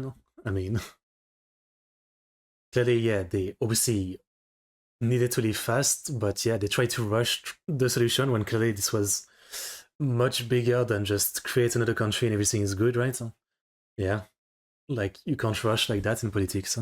6 को यूके से ये तीनों कैबिनेट मिनिस्टर जो थे वो इंडिया पहुंच जाते हैं ताकि ये डिसाइड हो सके कि कैसे आगे इंडिया के अंदर सरकारें चलेंगी, पॉलिटिकल पार्टी चाहती क्या है, कॉन्स्टिट्यूशन कैसा होगा, पावर डिस्ट्रीब्यूशन किस तरीके से किया जाए, ये काम इनका था। ये लोग बहुत कोशिश करते हैं, 3 से 4 वीक तक मल्टीपल मीटिंग्स करते हैं कांग्रेस के साथ, मुस्लिम लीडर्स के साथ, हर एक लीडर के साथ, लेकिन कोई सोल्यूशन नहीं निकलता है। जिन्ना और नेहरू दोनों अपनी अपनी बात पे अड़े हुए थे, और जल्दी से जल्दी इंडिया से निकलना चाह रहे थे। तो कैबिनेट मिशन जो आया था वो इतना ज्यादा फ्रस्ट्रेट हो गया था कि इसने 16 मई 1946 को खुद से अनाउंस कर दिया कि आप लोग आपसी सहमति नहीं बना पा रहे हो, तो इंडिया को आजादी कैसे मिलेगी उसका प्लान जो है वो हम खुद से बना के आपको दे रहे हैं। और फिर थोड़े टाइम बाद कैबिनेट मिशन जो था उसने अपना एक प्लान बना के पब्लिश कर दिया। इस प्लान के अंदर सबसे पहली चीज कही गई कि इंडिया का कोई भी पार्टीशन नहीं होगा। दूसरी चीज इसमें इन्होंने कही कि कम्युनल रिप्रेजेंटेशन, यानी कि जो सेपरेट इलेक्टोरेट है, किसी भी रिलीजन या कम्युनिटी को नहीं दिया जाएगा। और फिर इसके बाद इन्होंने 3 रिकमेंडेशन देके एक प्लान समझाया, जिसमें इन्होंने 3 चीजों के ऊपर बात करी, जिसमें प्रोविंशियल यानी कि स्टेट्स की ग्रुपिंग थी, दूसरी प्रिंसली स्टेट के बारे में बताया था, तीसरी चीज कॉन्स्टिट्यूशन बनाने के लिए कॉन्स्टिट्यूएंट असेंबली कैसे बनेगी उसके बारे में बताया था। पहला पॉइंट प्रोविंशियल यानी कि स्टेट्स की जो ग्रुपिंग थी कि ये इंडिया के जितने स्टेट्स हैं इनको 3 ग्रुप में डिवाइड कर देंगे, ग्रुप ए, ग्रुप बी और ग्रुप सी। ग्रुप ए में इन्होंने रखे united province, Bombay, Madras, central province, Bihar और उड़ीसा। ग्रुप बी में रखे Punjab, Sindh, north west frontier province और बलूचिस्तान। और ग्रुप सी में इन्होंने रखे बंगाल और असम। अब अगर ये तीनों ग्रुप को अगर आप ध्यान से देखोगे तो इसमें आप नोटिस करोगे कि ग्रुप ए जो है उसमें हिंदू मेजॉरिटी वाले स्टेट्स हैं और ग्रुप बी और ग्रुप सी में मुस्लिम मेजॉरिटी एरियाज है। इसके साथ साथ इसमें इन्होंने कहा कि जितने भी हमने स्टेट्स डिवाइड किए हैं यानी कि प्रोविंस डिवाइड किए हैं, ये अपना खुद का एक कॉन्स्टिट्यूशन बनाएंगे, फिर सब मिलके पूरे देश का कॉन्स्टिट्यूशन बनाएंगे। तो बेसिकली इसमें जो पूरा अनडिवाइडेड इंडिया था, इसको सिर्फ और सिर्फ एक सेंट्रल गवर्नमेंट के अंडर में ना रखे 3 टियर सिस्टम बना दिया था। सबसे पहले सेंट्रल गवर्नमेंट, उसके बाद ग्रुप्स होंगे और उसके बाद स्टेट्स होंगे। सेंट्रल गवर्नमेंट के हाथ में सिर्फ फाइनेंस, फॉरेन अफेयर और कम्युनिकेशन होगा। बाकी जितनी भी चीजें होंगी वो सारी की सारी स्टेट जो है वो खुद डिसाइड कर लेगा। और ये जो पूरा सिस्टम बना के अंग्रेजों ने भेजा था, इस पूरे सिस्टम में सेंट्रल गवर्नमेंट जो थी वो बहुत वीक हो गई थी, स्टेट्स के पास ज्यादा पावर आ गई थी। और इसके बाद इसमें एक चीज और इन्होंने कह दी थी कि 5 साल जब हो जाएंगे तो कोई भी स्टेट चाहे तो अपनी मर्जी के हिसाब से ग्रुप को छोड़ के दूसरे ग्रुप में जा सकता है। और ये जो बाकी बचे हुए प्रिंसली स्टेट थे, ये चाहे तो इंडिपेंडेंट रह सकते हैं या फिर इंडिया के साथ मिल जाए। और तीसरी चीज, कॉन्स्टिट्यूएंट असेंबली जो कॉन्स्टिट्यूशन बनाएगी इंडिया का, उसमें कौन कौन होगा। उसमें इन्होंने ये कहा कि जिस कम्युनिटी की जितनी पॉपुलेशन होगी उसकी परसेंटेज के हिसाब से कॉन्स्टिट्यूएंट असेंबली में भी उस कम्युनिटी के उतने ही मेंबर आएंगे, ताकि हर कम्युनिटी का रिप्रेजेंटेशन हो सके कॉन्स्टिट्यूशन बनाने में। अब इसमें पाकिस्तान बनाने की जो डिमांड थी वो तो पूरी तरीके से हट गई थी, लेकिन उसके बाद भी जिन्ना जो थे वो इस प्लान के लिए एग्री कर गए थे। और वो इसलिए कर गए क्योंकि जो पाकिस्तान वो डिमांड कर रहे थे उनको उससे भी बड़ा पाकिस्तान फ्यूचर के अंदर बनता हुआ दिख रहा था। इसमें रूल था कि 5 साल बाद जो ग्रुप जो चाहेगा, जहां से जहां मूव करना चाहेगा कर सकता है। तो जिन्ना ने सोचा कि आगे चल के सेंटर के हाथ में तो ज्यादा पावर है नहीं, तो अपना और बड़ा पाकिस्तान बनाने में आसानी होगी। थोड़ा टाइम लगेगा लेकिन जो वो चाह रहे हैं वो अचीव कर लेंगे। लेकिन कांग्रेस ने इस चीज को पकड़ लिया था। कांग्रेस ने कहा कि चलो बाकी सारी चीजें तो इसमें सही हैं कि आप इंडिया को डिवाइड नहीं कर रहे हो, 3 ग्रुप में आपने बना दिया है, बस इसमें 1-2 चीजें चेंज करनी होंगी। एक तो ये जो आपने ग्रुप बनाया, यानी कि जो 3 ग्रुप बनाए आपने स्टेट्स को डिवाइड किया है, इसमें किसी भी स्टेट के लिए कंपलसरी नहीं होना चाहिए कि वो किस ग्रुप में रहेगा। ये चीज बोली कांग्रेस ने। कांग्रेस के हिसाब से ये होना चाहिए कि ये जो आपने 3 ग्रुप बनाए हैं, कोई स्टेट किसी भी ग्रुप में जाना चाहे तो वो कर सके, इसको मैंडेटरी नहीं होना चाहिए। अब ये चीज अगर हो जाती तो इससे जिन्ना का जो सपना था वो टूटता हुआ दिख रहा था। और इसके साथ साथ कांग्रेस ने कहा कि ये जो आपने सेंटर के हाथ में पावर दी है बहुत ही कम दी है, इसको और स्ट्रॉन्ग करना चाहिए सेंटर को, क्योंकि अभी भले ही आप यूनाइटेड इंडिया बना दे रहे हो, लेकिन अगर सेंटर के हाथ में पावर नहीं होगी तो आगे चल के देश टूटेगा, क्योंकि स्टेट जो है वो अपनी मनमानी करेंगी। अब कांग्रेस की ये जो 2 डिमांड थी, इसको लेके ब्रिटिशर्स काफी हद तक एग्री हो गए थे, लेकिन जिन्ना जो थे उनका प्लान जो था वो पूरी तरीके से फेल हो रहा था इन सब चीजों को करने से। तो जिन्ना जो थे, जिन्होंने पहले हाँ कर दिया था। I know I'm not saying too much, but I don't know what to say. Like it's a mess. Like it's already, right now there's a lot of discussion and decision to be made, but all of it feels like it's obviously leading to nothing good. I mean,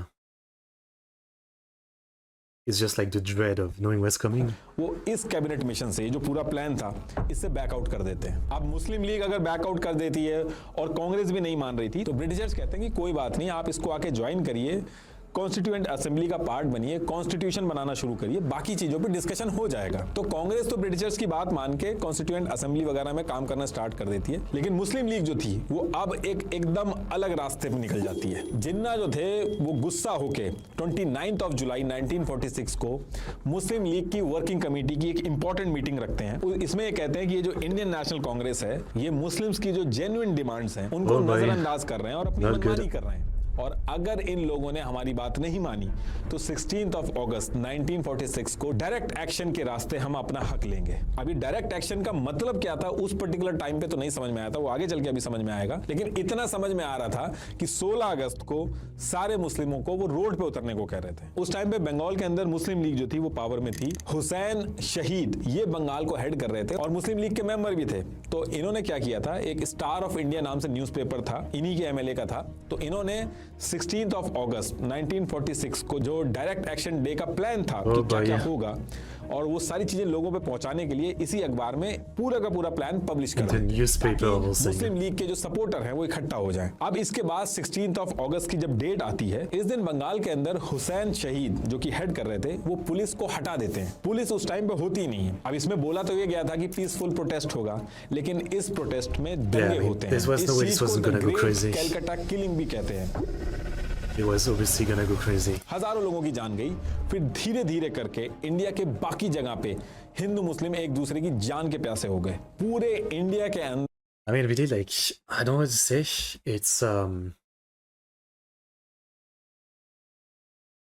It's a shame.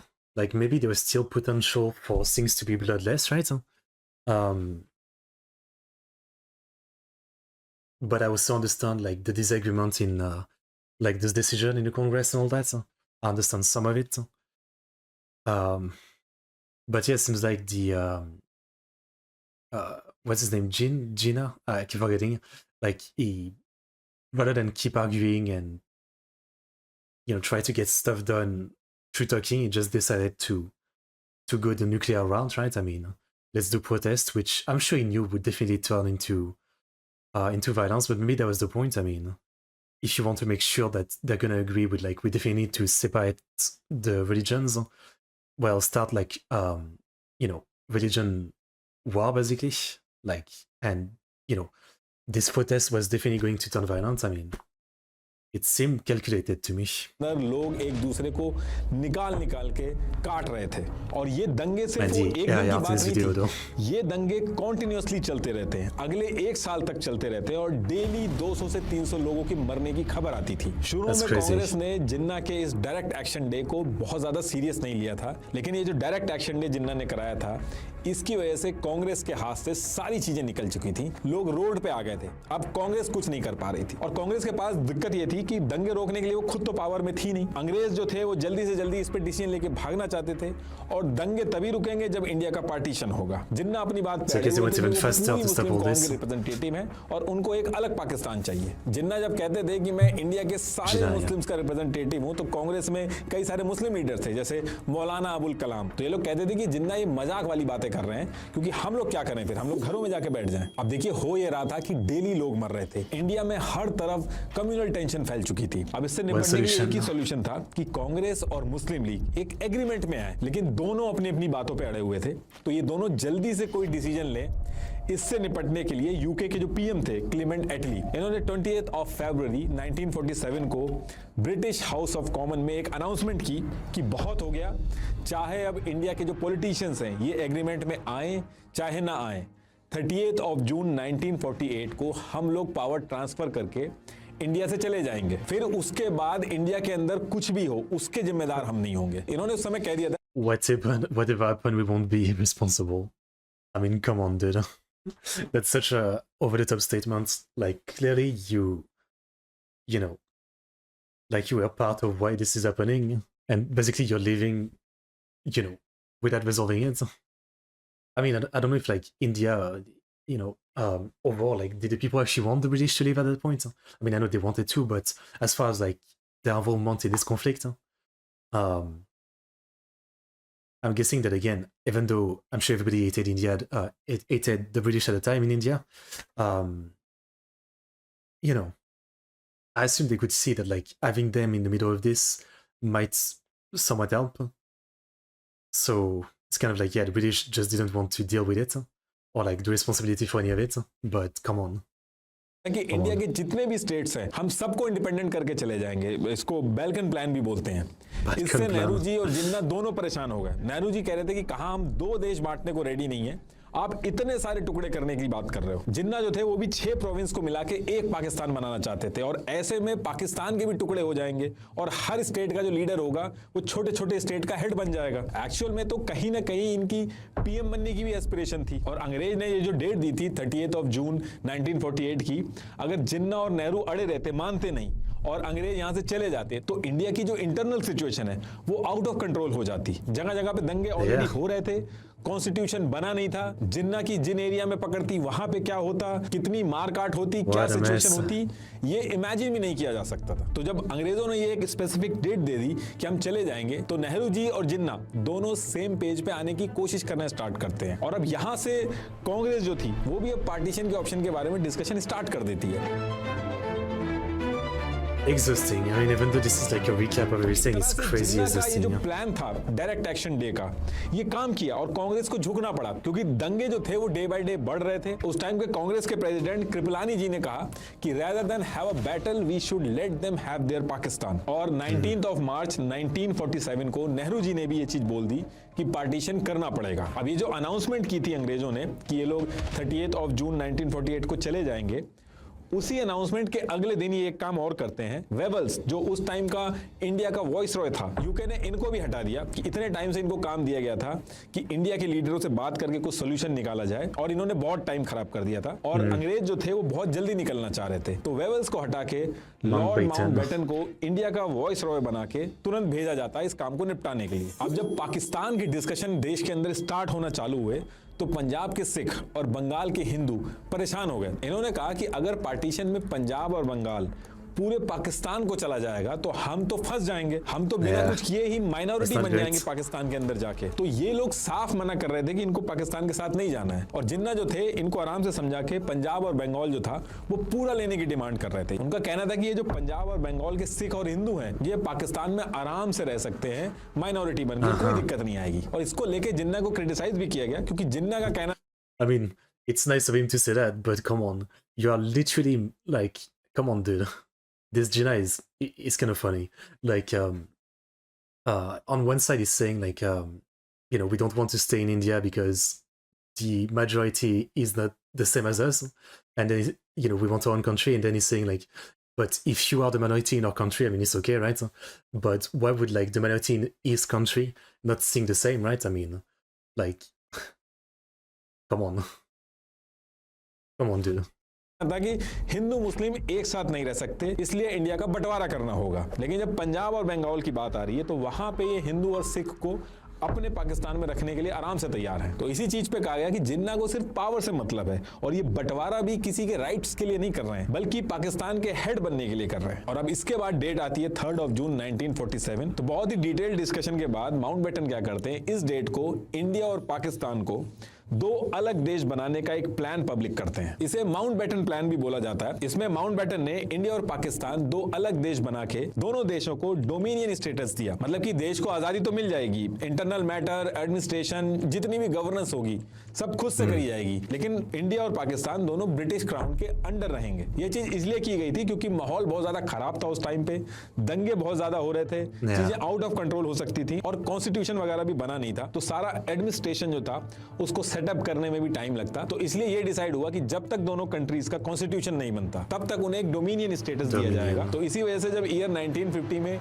India का और 1956 में पाकिस्तान का constitution बना तब जाके दोनों देशों को पूरी तरीके से ब्रिटिश क्राउन के अंडर से हटाया गया। और इसके बाद ये जो माउंटबेटन प्लान था इसमें कहा गया कि पंजाब और बंगाल के केस में वोटिंग हो जाएगी, मुस्लिम, हिंदू और सिख के जो रिप्रेजेंटेटिव हैं ये अलग अलग वोटिंग कर लेंगे कि अगर हिंदू और सिख भी चाहते हैं पाकिस्तान के साथ जाना तो पंजाब और बंगाल को भी दो पार्ट में बांट दिया जाएगा। लेकिन जब वोटिंग हुई तो हिंदू और सिख जो थे उन्होंने पाकिस्तान की बजाय इंडिया के साथ रहना प्रेफर किया। तो इस केस में पंजाब और बंगाल को ईस्ट और वेस्ट पार्ट में डिवाइड करके इंडिया और पाकिस्तान में बांट दिया गया। तो कहने का मतलब है कि ये सारी चीजें होने के बाद फाइनली जो पाकिस्तान था उसके अंडर में सिंध, नॉर्थ वेस्ट फ्रंटियर, आज का जो खैबर पख्तून है वो, बलूचिस्तान, सिलेट, वेस्ट पंजाब और ईस्ट बंगाल, बाकी जितना बचा वो सब इंडिया के पास गया। और जो प्रिंसली स्टेट थे उसमें माउंटबेटन प्लान में ये था कि जो पुराने अंग्रेजों के साथ प्रिंसली स्टेट के जो एग्रीमेंट हुए हैं वो सब रद्द हो जाएंगे और प्रिंसली स्टेट अगर चाहते हैं पाकिस्तान के साथ जुड़ना या इंडिया के साथ जुड़ना या इंडिपेंडेंट रहना, ये पूरी तरीके से उनकी मर्जी है। और जब ये पार्टीशन हुआ तो जिस रेजिमेंट के अंदर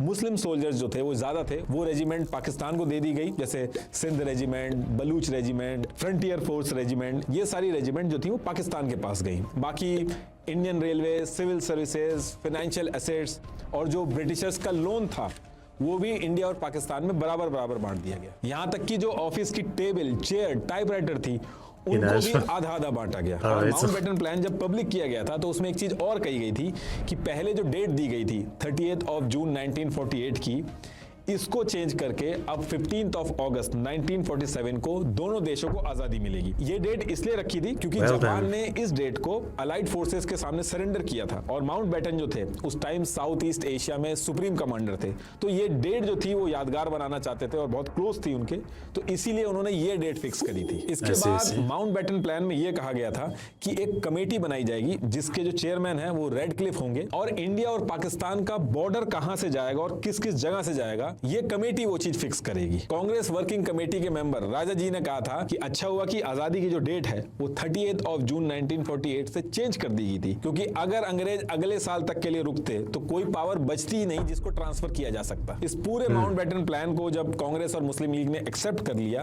तो इसको 4 जुलाई 1947 को इंडियन इंडिपेंडेंस बिल के नाम से बहुत ही जल्दबाजी में ब्रिटिश पार्लियामेंट में लेके जाया गया और फिर जल्दी जल्दी डिस्कशन करके इस बिल को यूके के parliament, house of Commons, house of Lord में पास करके और फिर अगले दिन यूके के जो किंग थे उनसे साइन करा के ये जो बिल था अब ये एक्ट बन जाता है जिसका नाम होता है India independence act 1947।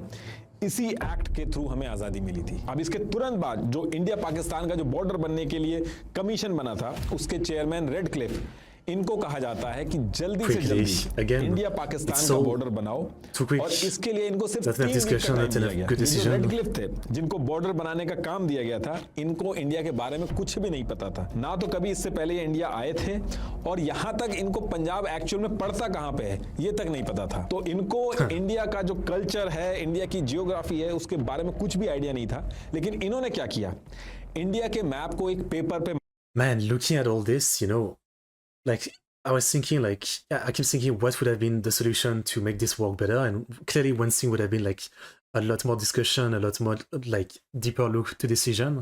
But I'm thinking the other problem is probably like the fact that, you know, the British just wanted to get out of here fast, so they were rushing everything. So I think what might have been good here is like some other like world power getting involved. You know, like I don't know. I feel like this would have been kind of like maybe a good way to help. Clearly, like, you know, the British were like, you know, they have this history of what they've done in India and all that. At this point, they just want to get out fast, and you know, like you can't tell me that a lot of this decision they actually did thinking that it would fix things. They're all like quick decision, you know, to like wash your hand, just move on, right? So I don't know. Maybe, you know, some third party other country, I don't know who, getting involved. I mean, at that point, you know, the US maybe, right? They were kind of like, at that point, the one that are kind of like the mediator between countries to an extent. So maybe if they had gotten involved and made sure that things were done more properly, like even if it takes more years to decide all of this, to talk more about like the logic of how to make this different country work and all that, yeah, maybe things would have been less of a mess. Maybe. At least in this whole, like, you know, in this whole, like, part of it, right? There was always the possibility, no matter what, even if things went well at the time, eventually, you know, because it becomes 2 different countries, like, there's conflict over things, and the fight happens anyway. But I don't know, just for, like, this current part of history, I feel like, yeah, again, a third country, you know, trying to, like, you know, like help with the debates, the decision, and the plans would have been good. All I'm saying. मंगवाया और जहां border बनाना था वहां की district का Hindu Muslim population का सारा data मंगवाया, फिर ये एक एक डिस्ट्रिक्ट उठा के Indians don't accept two-nation theory, while Pakistani always talk about two-nation theory, which got dismantled since those Muslims chose to be India outnumbered them. Does Pakistan create conflict? I mean, yeah, we see again, like, the optimal thing would have just been, like, for everybody to just live in the same country and accept that, you know, like, there's different amount of people from different religion. That's just the way it is. But, yeah, I mean, things would have been great if it stayed like that, unfortunately.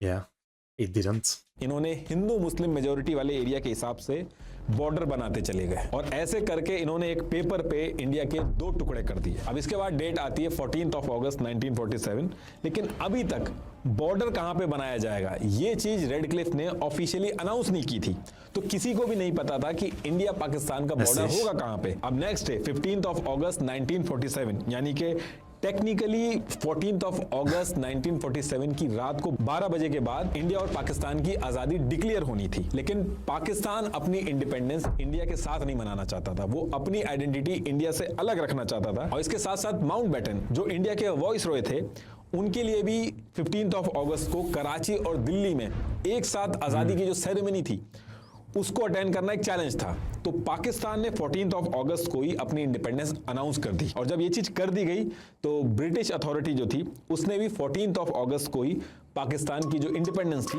उसको अपने record में रखा और next day 15 अगस्त को India को independence मिल जाती है। Okay. Man, existing craziness.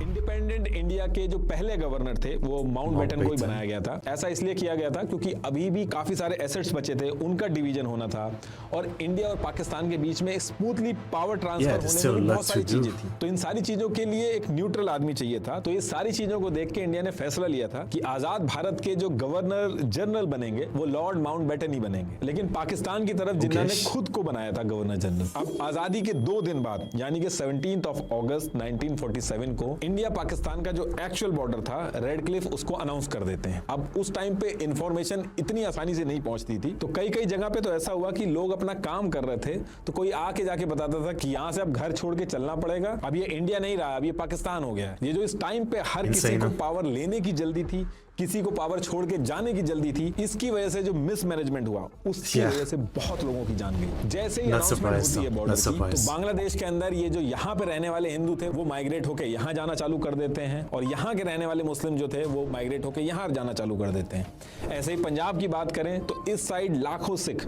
इधर माइग्रेट होना चालू कर देते हैं, ऐसे ही मुस्लिम जो थे वो इधर माइग्रेट होना चालू कर देते हैं और इन दोनों एरिया में सबसे ज्यादा कम्युनल टेंशन थी पहले। तो इस पूरे माइग्रेशन में बहुत ज्यादा मारकाट हुई, कई जगहों पे लाइन लगी होती थी, एक दूसरे को लोग कहते थे कि मेरा घर मैं वहां पे छोड़ के आ रहा हूं, तुम वहां पे जाके रह लेना।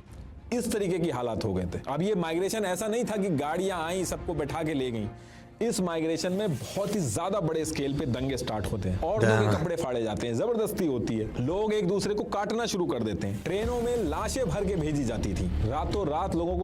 You'd think, I mean, I guess I can understand like a lot of people from both sides might be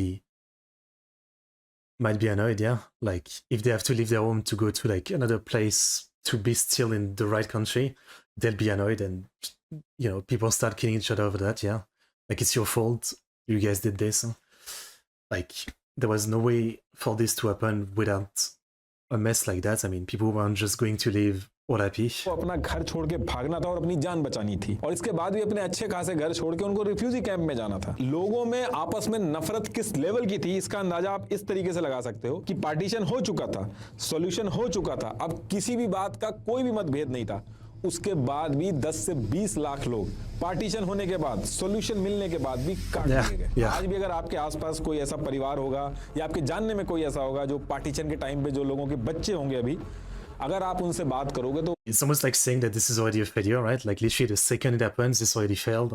The point in some way was to separate them to avoid the conflict that happened so far, and yet the second the separation starts, you know, the worst amount of deaths happen right away. I mean, it's like it automatically, you know, says that yeah, this is not gonna be great. I mean, separating clearly isn't going to fix things.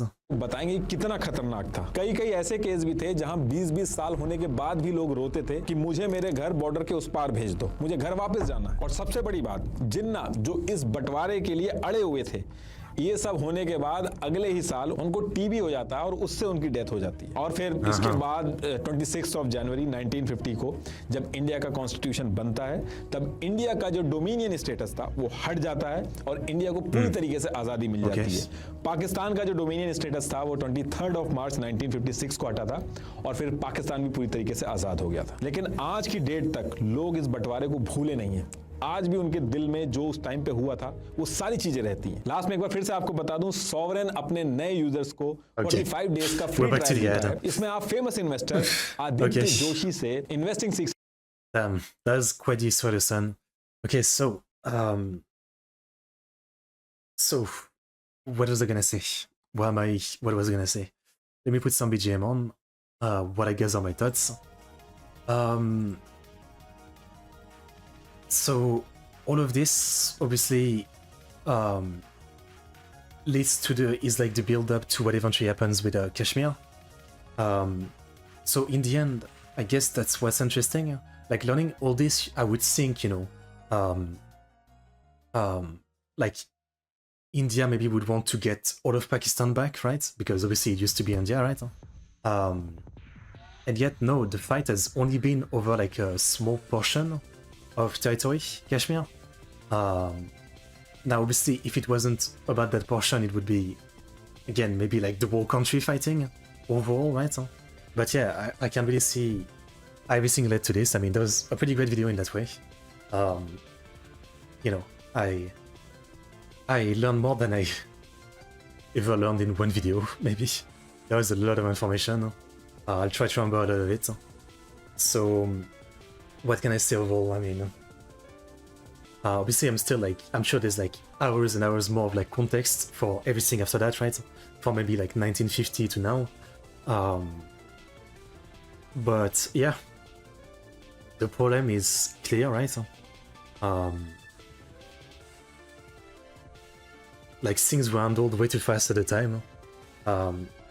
I do think that the original goal of India of like, different religion living in peace is obviously much better, right? And that, if Pakistan didn't happen and it didn't become a separate country, there would have still been a lot of mess, right? I mean, let's not act like, if Pakistan didn't happen, things would have been fine. Things would not have been fine. Maybe they would have been worse in a sense, let's be honest. Like, it's possible that the growing divide between, Muslim and Hindu inside India would have, like, led to, like, a lot more civil war and in India terrorism, right? Like, it could have been even worse, in a sense. I'm not saying that what's now is good, obviously it's not good, but yeah, I don't know, again, like, it's a great aspiration for a country to be able to host many different religions and things to stay peaceful between them. It's a great aspiration, but it is insanely hard to achieve, right? So in the end, yeah, like, what I understand now, everything that led to this, I can't really say, like, what's right at this point. Well, what's right? What would have been right to do between, like, making Pakistan a country or just trying to, like, not, to keep things as they were and try to improve the relation between, like, Hindu and Muslim. Like, could it have actually been fixed, or would things have, kept getting worse? Because if the, like, Congress, which is seen as majoritarily Hindu, keeps refusing the demand of the Muslim, then they keep feeling like, they have no choice, they have no power, they are completely being oppressed. And so then the relationship never gets fixed. But then if the Congress, like, gives into the demand of the Muslim, which is to get a country, then things don't get fixed either, and they just go to their country. So what was the solution? Like, there's no good solution. I mean, there's just no good solution. I don't know. I think as always, what I can say is that the problem is really the leaders, right? I mean, in all this, I'm assuming that a lot of the regular, like, Muslim people who are just living next to Hindu, like, a lot of them didn't hate their neighbors, right?